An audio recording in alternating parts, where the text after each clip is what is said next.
Saluer dans le beau et précieux nom de Jésus-Christ, notre Seigneur et notre Sauveur personnel. Je voudrais vous dire merci de nous retrouver dans le cadre de cette semaine de prière qui a pour thème central le chemin du retour. Nous rendrons grâce à Dieu de nous permettre de nous retrouver et d'écouter ensemble sa parole. Vous êtes câblés bien entendu sur la radio mondiale adventiste, station de Libreville, de la diffusion au baptême. Je suis le pasteur Tony Oguma et ce soir avec moi, j'ai le pasteur Paul Auger Mungala qui partagera avec nous la méditation qui a pour thème profiter à fond de la vie et la sœur Fatou Badinga qui partagera avec nous l'histoire des enfants qui a pour titre prise de sommeil. Permettez-moi de vous conduire ensemble dans l'écoute de notre texte de base qui n'est autre que le psaume 119 verset 105. Ta parole est une lampe à mes pieds et une lumière sur mon sentier. Nous disons merci au Seigneur pour la parole qui est une lampe à nos pieds et une lumière sur notre sentier. Vous êtes câblés sur la radio mondiale adventiste, station de Libreville de la diffusion au baptême. Je suis le pasteur Tony Oguma, coordinateur de cette semaine de prière qui a pour thème central le chemin du retour. Nous allons écouter le chant-thème pour nous conduire dans l'histoire des enfants.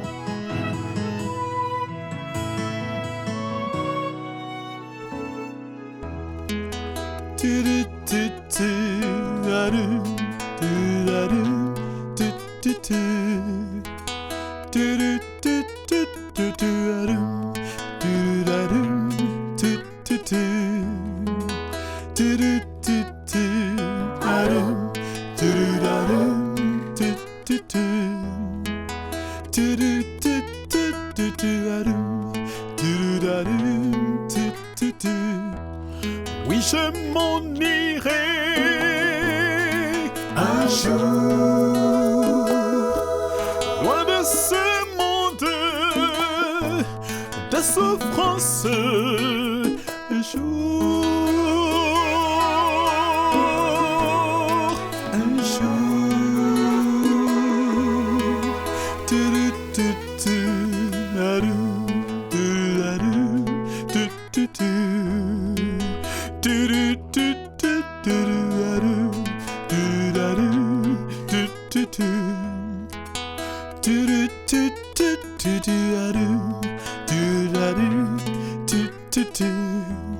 de ce monde plein de souffrance,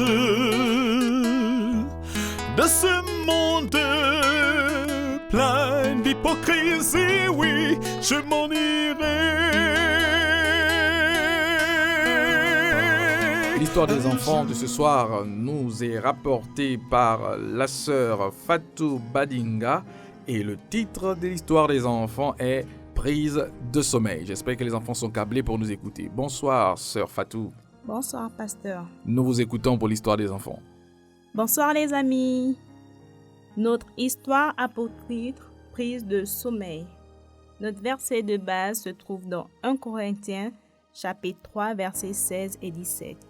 Il est écrit « Vous savez sûrement que vous êtes le temple de Dieu et que l'Esprit de Dieu habite en vous. Eh bien, si quelqu'un détruit le temple de Dieu, Dieu détruira le coupable, car le temple de Dieu est saint et c'est vous qui êtes son temple. » Amen. Ici, nous avons l'histoire de notre jeune amie qui s'appelle Katrina Foster. Katrina Foster, c'est une jeune fille qui aime les réseaux sociaux et notamment Instagram. Elle passe des heures durant à être connectée et surtout jusqu'à tard dans la nuit.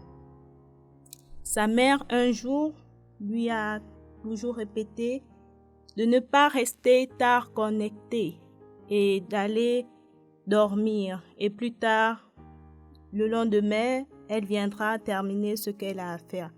Mais Katrina insistait à toujours rester connectée. Et ce comportement avait pour conséquence qu'elle s'endorme en classe. Et un jour, sa prof interpella sa mère en disant qu'il fallait surveiller les heures de sommeil de sa fille Katrina. Sa mère a répondu au prof « D'accord, je vais essayer de faire quelque chose. » Alors la maman décida de parler à sa fille. Elle dit à sa fille « Katrina, je suis très déçue du rapport de ta prof à ton sujet. » S'exclame tristement maman. « Sais-tu que ton corps est le temple de Dieu? Si tu le détruis en dormant que 3 ou 4 heures par nuit, tu vas perdre de l'énergie et la capacité à réfléchir. » La jeune fille alors a compris que passer des heures durant à être connectée ne faisait pas du bien à son corps. Et comme le verset de base le dit, notre corps est le temple du Saint-Esprit. Et notre corps est le temple du Saint-Esprit, c'est tout un ensemble, autant dans ce que nous mangeons, ce que nous regardons, la manière à laquelle nous nous habillons, mais aussi du repos de notre corps, car Dieu nous veut en forme et en bonne santé, afin de bien réfléchir. Amen. Amen, Sœur Fatou. Merci pour l'histoire des enfants. Je rappelle que le titre était « Prise de sommeil ». Nous allons incliner nos têtes pour la prière. Seigneur, nous te disons merci infiniment pour l'histoire des enfants. Aide-nous à prendre conscience que notre corps est le temple du Saint-Esprit et que cela soit une réalité pour chacun d'entre nous, aussi bien que pour les enfants que pour les adultes. Nous voulons écouter ta parole. Nous prions maintenant que tu ouvres encore notre cœur afin qu'au nom de Jésus, cette parole prêchée, cette parole partagée puisse avoir un effet transformateur dans nos vies au nom de Jésus-Christ. Amen. Le message de ce soir sera présenté par le pasteur Paul-Roger Mungala et le titre est le suivant: Profiter à fond de la vie. Nous allons écouter le pasteur Paul-Roger Mungala. Bonsoir à tous. Et ce soir, nous continuons avec notre semaine de prière avec le thème « Profiter à fond de la vie ». Vivre les principes sanitaires. Je voudrais d'entrée de jeu nous dire que nous avons été créés pour un monde meilleur. Nous avons été créés pour une vie meilleure. Lorsque Dieu créa ce monde et y plaça l'humanité, il vit que tout ce qu'il avait fait était très bon.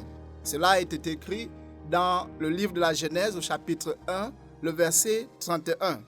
Dieu a donc conçu le monde. Il a conçu la vie pour que ceci et tout ce qui les contient soit parfaitement bon. Il nous a créés pour une vie qui, dans chaque action, dans chaque pensée et dans chaque sentiment, nous puissions refléter, nous puissions proclamer et célébrer de manière appréciable sa bonté. C'était et c'est encore l'intention et le désir de Dieu pour notre vie en ce monde. Mais malheureusement, quelque chose a mal tourné. Et pour tous ceux qui sont accoutumés aux Saintes Écritures, ils connaissent le récit de la Genèse où on nous raconte que l'homme a fini par chuter parce que dans le jardin, il n'a pas résisté à la tentation à laquelle il était soumis. Dans le jardin, Adam et Ève ont donc choisi de s'écarter du dessein de Dieu pour la vie. Leurs actes ont plongé leur propre existence et le reste de la création dans une douleur, dans une souffrance incommensurable telle que nous les connaissons aujourd'hui. Oh, si seulement ils avaient écouté, si seulement ils avaient été fidèles, tout le mal subséquent aurait été évité. Ils se sont, hélas, confiés en eux-mêmes plutôt qu'en Dieu. Ils ont écouté une autre voix que celle de Dieu, la voix du diable. Dès lors, l'histoire de l'humanité a été une histoire d'infidélité envers le dessein divin. Le dessein divin pour la vie, une vie de méfiance envers le Créateur, une histoire de douleur, une histoire de souffrance et une histoire de mort. Heureusement Dieu ne nous a pas abandonnés à notre triste sort. Il n'a pas abandonné l'humanité à son triste sort. Il tente constamment d'atteindre chaque être humain ici-bas. Et l'intention et le désir de Dieu pour l'humanité, c'est que la bonté dans ce monde soit son partage et que dans notre vie de chaque jour même, nous soyons heureux. Et c'est pour cela qu'il nous invite à profiter à fond de la vie. Bien sûr, à profiter à fond de la vie en mettant en valeur les principes de santé afin que ceux-ci puissent contribuer à notre bonheur. Nous avons été victimes des attaques diaboliques. Nous sommes tous égarés et avons suivi notre propre voie, nous dit Ésaïe chapitre 53, verset 6. Mais où que Satan aille pour détruire l'homme et la création, Dieu est déjà là pour chercher à sauver. Et c'est ce que Luc au chapitre 19 nous dit dans son verset 10. Jésus-Christ est venu pour chercher et sauver ceux qui étaient perdus. Dieu ne nous a pas abandonnés. Il n'a pas abandonné le monde. Il dit, Jésus-Christ, dans Jean chapitre 10, verset 10, « Moi, je suis venu afin que les brebis aient la vie, et qu'elle soit dans l'abondance. » Sa mission donc était et est de contrer et de vaincre le mal. Sa mission est de contrer et de vaincre l'auteur du mal, lequel ne vient que pour dérober et pour détruire. Celui-là seul qui a créé la vie peut donc prescrire ce qui est bon, parce qu'il sait de toute évidence ce qu'il y a de bon pour nous. Un monde meilleur. Nous avons cité Genèse chapitre 1 verset 31 et lorsque nous allons également dans le livre, l'épître de Jean, la 3e épître au verset 2, la Bible nous dit que le souhait de Dieu, c'est que nous prospérions à tous égards et que nous soyons en bonne santé de la même manière que prospère l'état de notre âme. C'est dire que Dieu voudrait que nous soyons prospères de manière tout à fait harmonieuse, que le corps, l'âme et l'esprit prospèrent et soient heureux, soient en bonne santé, que nous puissions profiter à fond de la vie. Malheureusement, disais-je, il y a eu cette chute. Et heureusement, il y a le sauvetage de Jésus-Christ. La vie en abondance doit se vivre par rapport aux principes que Dieu a établis. Dieu ne refuse aucun bien à ceux qui marchent dans l'intégrité. Dès le commencement, le diable a été menteur et le père du mensonge. Son tour de force a été de convaincre les hommes et les femmes que ce qu'il offre est meilleur, plus désirable, plus exaltant, plus satisfaisant. Il fait en sorte que ce qui est mauvais, ce qui est pécheur et mal paraissent bien. Il prétend que ce qu'il nous offre nous rend libres et ajoute à la vie et que ce que Dieu offre limite et perpétue la vie et perturbe autant pour moi la vie. C'est là sa tromperie suprême, mais c'est un mensonge. La véritable vie, la vraie vie, n'est possible qu'en ce que Dieu a créé, qu'en ce que Dieu a béni et donné. Seul, disais-je, ce que Dieu donne satisfait nos besoins réels et nos aspirations les plus profondes. Je disais tantôt que l'Éternel ne refuse aucun bien à ceux qui marchent dans l'intégrité. Selon le livre des Psaumes, chapitre 84, le verset 12. Dieu est le seul donateur, le seul soutien et guérisseur de la vie. Celui-là seul qui a créé la vie peut prescrire ce qui est bon. C'est par la Bible, donc, qu'il révèle à l'humanité ce qui est bon. Alors que, dans un esprit de prière, nous lisons et méditons les Écritures, les principes pour la vie dont le Saint-Esprit nous convainc sont la prescription divine pour vous et moi, afin que nous ayons la meilleure vie possible en ce monde. De l'histoire de la création à la promesse d'un ciel nouveau, d'une terre nouvelle, on t'a fait connaître, ô homme, ce qui est bien. Dieu ne nous refuse aucune bonne chose. Tandis que nous vivons au cœur du conflit qui fait rage entre le bien et le mal, tandis que nous nous souvenons de l'Éden et soupirons après le ciel, il nous faut une guérison et une restauration quotidienne. Dieu a prescrit comment nous devons vivre. Dans son livre, Le ministère de la guérison, une femme du nom de Ellen White nous offre une réflexion sur les principes de ce mode de vie. Elle dit l'air pur, le soleil, l'abstinence, l'eau, le repos, l'exercice, une alimentation judicieuse, la confiance en Dieu. Voilà les vrais remèdes. C'est-à-dire que pour que nous puissions profiter à fond de la vie, à profiter à fond de l'environnement que Dieu nous a donné et dans lequel il nous a placés, pour profiter à fond de tout ce que Dieu nous a donné comme bénédiction, nous devons mettre à profit l'air pur que Dieu a créé pour nous aider à maintenir la vie, parce que sans souffle de vie, n'est-ce pas, nous ne pouvons vivre plus de 5 minutes. Le soleil est un élément important également dans notre existence et les scientifiques ne le démentiront pas.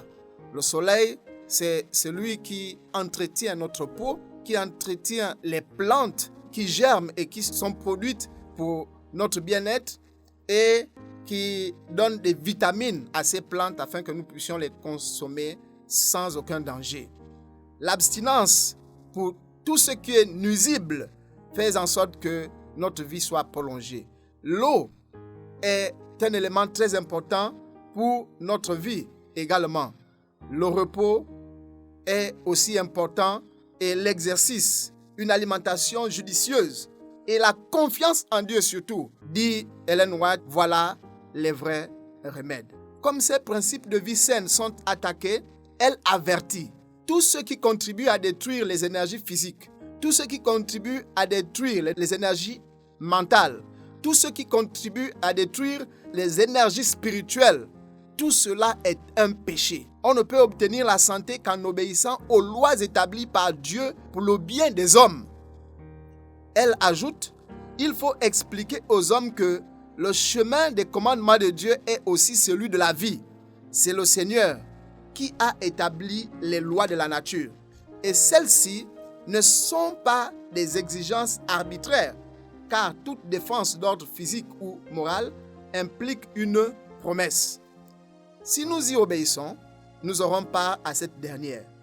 Dieu ne nous oblige jamais à bien faire, mais il cherche à nous délivrer du mal pour nous porter au bien. Alors que les Israélites se tenaient à la frontière de la terre promise, Moïse les mit au défi et les supplia. « Vois, je mets aujourd'hui devant toi la vie et le bien, la mort et le mal. Car je te commande aujourd'hui d'aimer l'Éternel ton Dieu, de marcher dans ses voies et d'observer ses commandements, ses prescriptions et ses ordonnances, afin que tu vives et que tu multiplies. Choisis donc la vie afin que tu vives, toi et ta descendance, pour aimer l'Éternel ton Dieu, pour obéir à sa voix et pour t'attacher à lui. C'est lui qui est ta vie. » Donc, nous trouvons ce passage dans le livre de Deutéronome chapitre 30, les versets 15 jusqu'au verset 20. Aujourd'hui, nous nous tenons à la frontière d'une autre terre promise, c'est-à-dire le ciel ou le royaume éternel, le royaume de Dieu. Et ce royaume est à la porte, n'est plus loin. Et tous les signes annonciateurs, précurseurs, nous sont présentés chaque jour, nous les vivons chaque jour. Et nous n'avons plus besoin même qu'un prophète vienne nous dire que quelque chose s'est passé. Nous savons tous que d'un moment à l'autre, d'un instant à l'autre, d'un jour à l'autre, ce monde va être détruit. Le monde va à sa fin. Aujourd'hui, nous nous tenons à la frontière donc d'une haute terre promise. De la même manière que les Israélites étaient à la porte de la terre promise lorsque le Jourdain se dressait devant eux. Et après la traversée du Jourdain, cette ville qu'ils ont conquise en faisant le tour 7 fois dans le dernier jour et une fois les 6 autres jours. Nous vivons donc dans les derniers jours de l'histoire de la terre, avant la venue d'un nouveau ciel et d'une nouvelle terre, selon Apocalypse chapitre 21, verset 1. Dieu nous lance donc maintenant et chaque jour Le défi suivant et l'appel qu'il nous adresse est celui d'aimer Dieu, d'écouter sa voix, de marcher dans l'obéissance et de s'attacher à lui. Sachant alors que ce qui est bon, nous pourrons le choisir et ce qui est bon, c'est la vie. Chers auditeurs, ce soir donc, j'aimerais lancer cet appel que Dieu nous adresse. Je disais qu'il y a 4 défis que Dieu nous lance. Le premier, c'est de l'aimer. Aujourd'hui, nous avons autour de nous plusieurs choses que nous chérissons. Il y a toute la technologie qui se présente devant nous. Il y a tous les êtres qui se présentent devant nous. Jésus-Christ a dit, nous devons aimer Dieu de tout notre cœur, de toute notre âme, de toute notre force et de toute notre pensée. Dieu avant tout et Dieu pour tout. Aimer Dieu plus que tout au monde. La deuxième chose, c'est écouter sa voix, écouter la voix de Dieu. Nous avons également beaucoup de choses que nous écoutons aujourd'hui. Mais la meilleure chose que nous devons écouter, c'est Dieu. Dans le jardin d'Éden, Adam et Ève étaient soumis à cette pression. Et ils ont fini par écouter une autre voix que celle de Dieu. Et aujourd'hui, nous en subissons les conséquences. Dieu nous appelle aujourd'hui à écouter sa voix. La troisième chose, c'est de marcher dans l'obéissance. Après avoir écouté la voix de Dieu, nous devons marcher dans l'obéissance, obéir à la voix de Dieu, à ce qu'il nous commande. La dernière chose, c'est s'attacher à Dieu. Je voudrais donc nous inviter, chers amis, à aimer Dieu, à l'écouter, à marcher dans l'obéissance et à s'attacher à lui. Que l'Éternel vous bénisse au nom de Jésus-Christ. Amen. Ta parole est une lampe à mes pieds et une lumière sur mon sentier. Nous rendons grâce au Seigneur, notre Dieu, qui nous a permis d'écouter cette parole. Et je crois par la grâce de Dieu que nous avons été édifiés à salut par cette méditation. Nous voulons dire merci infiniment au pasteur Paul Auger Mongala qui a partagé avec nous la parole de Dieu dans le cadre de la méditation de cette semaine de prière. Et nous voulons également dire merci à la sœur Fatou Badinga qui a partagé avec nous l'histoire des enfants. N'oubliez pas, vous êtes câblés sur la radio mondiale adventiste, station de Libreville, de la diffusion au baptême. Nous avons partagé un message intéressant ce soir et évidemment, demain à la même heure, par la grâce de Dieu, nous aurons un autre message très intéressant qui a pour titre « Christ l'incomparable ». Christ l'incomparable. Je vous invite à être nombreux connectés, aussi bien les adultes que les enfants, pour écouter la parole de Dieu. Merci d'avoir été connectés avec nous. Nous allons laisser l'orateur de ce soir nous offrir la prière de clôture. Et après quoi, vous écouterez le générique de fin.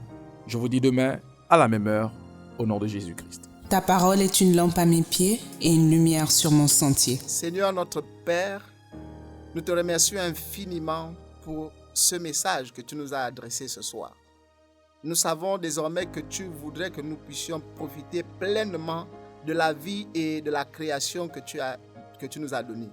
Mais à cause du fait que cette création a été entachée par le péché, tu dis que tu vas créer un ciel nouveau et une terre nouvelle pour nous.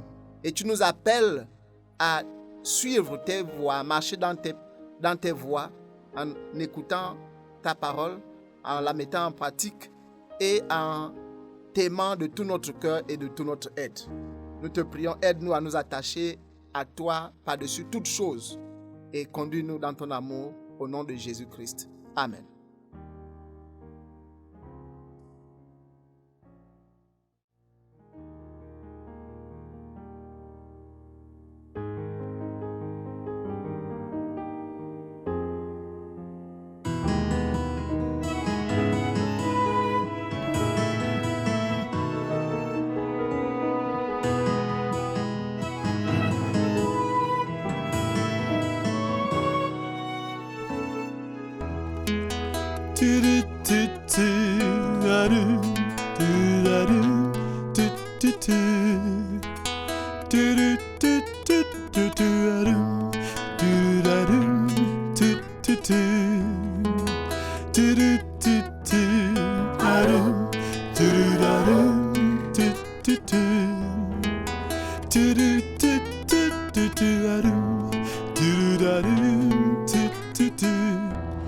Oui, je m'en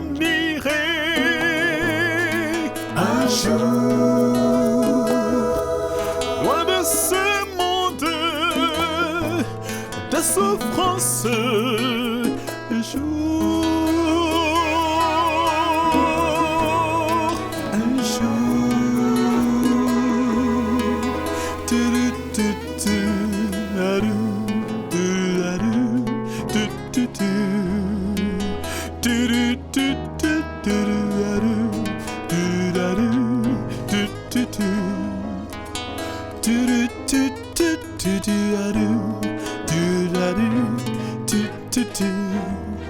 de ce monde plein de souffrance,